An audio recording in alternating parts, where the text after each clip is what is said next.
Born in 1963, Dame Rachel Whiteread is an English artist who primarily produces sculptures which typically take the form of casts. The first woman to win the annual Turner Prize, a prestigious British award for contemporary art, Whiteread creates interesting and provocative sculptures and public art around the world. Simon Kelly, curator of modern and contemporary art at the St. Louis Art Museum, takes us through a retrospective of her work. Rachel's work can actually change the way that you look at the world around you. You see doors around you differently, you see the bedroom furniture around you differently. And I think for me that's one of the most kind of profound and important aspects of the show.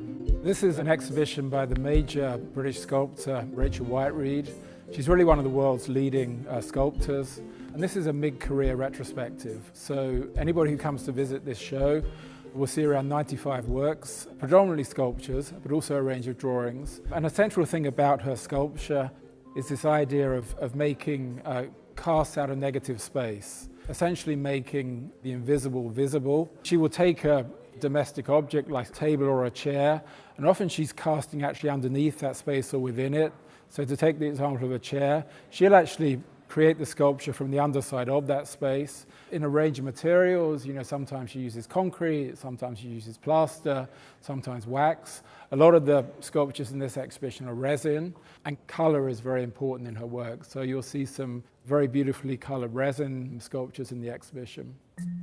We acquired a major sculpture by Rachel Whiteread in 2017. That's a sculpture called Detached 3, which is part of our sculpture garden.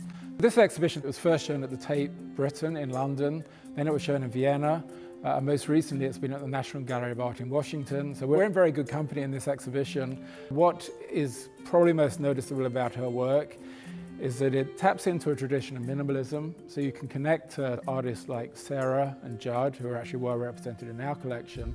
Her formal language is quite similar, but she adds to her work a series of layers of personal, political, and social meanings which are actually less present in their work. So her work often gets categorized as post-minimalist, as opposed to the minimalist work of the 60s. And I think that's been a principal contribution of her work, to add those often very poetic and poignant associations to what is essentially quite a minimalist visual language.